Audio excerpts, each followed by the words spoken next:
Hi everyone, and welcome to the Fossil and Prairie Center. I thought we'd take a moment today to discuss our green energy sources that we have here at the center. So you can see that we have both solar panels and a wind turbine here at the Fossil and Prairie Center. And both of those are 10K systems in that they can both produce 10,000 watts of power.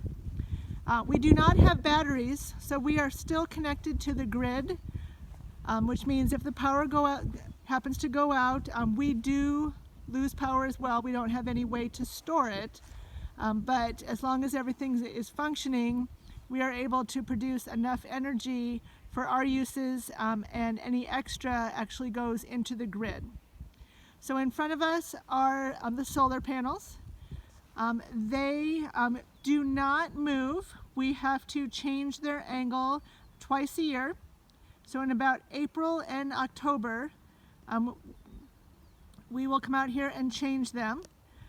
We actually use a big protractor to change them from a 60-degree angle to a 30-degree angle, because in the summertime the sun is higher in the sky, and so therefore we have to flatten out the panels, so to speak.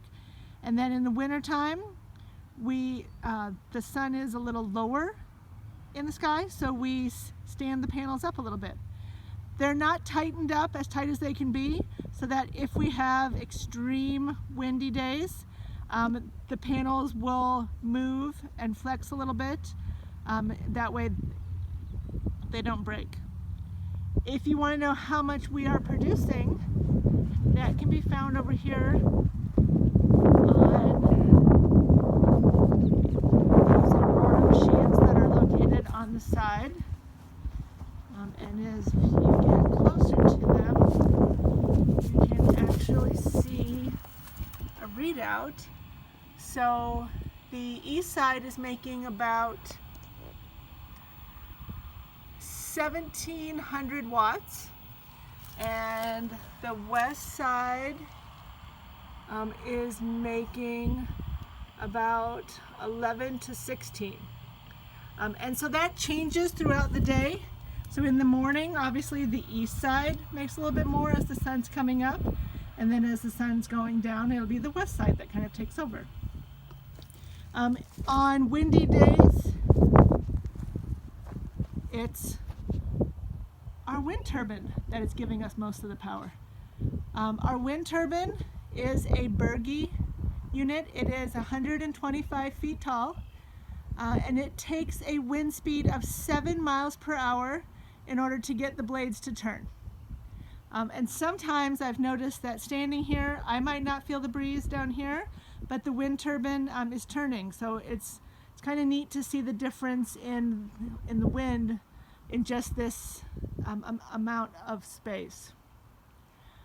If you see the tail on the back of the wind turbine there as it kind of turns as the wind changes, on days when we have extreme wind, which happens more often than you would think out here, that tail can actually bend, and it will turn the unit out of the wind so that it doesn't overpower itself and cause any problems.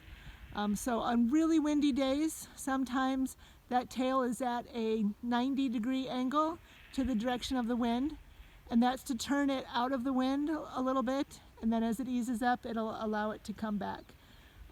We do not have a light on our wind turbine as the taller ones do over in Charles City. That's because our wind turbine is not high enough to require that. And we also had to contact the airport in Mason City to see if we needed a light because of the air traffic. So those were kind of two interesting things. These two power sources usually complement each other. If you think about it, on a sunny day, there's usually not too much wind, and on a windy day, there's not too much sun. So by having the two of them, they're actually complementing each other. One will work while the other one isn't working so well, instead of everybody working at the same time. So that way there's enough energy being produced every day to be able to run all of our electricity, computers, and things inside the Fossil and Prairie Center. The building, when it was built, it was actually planned to put the solar panels on the roof. If you notice the angle facing south of the building itself.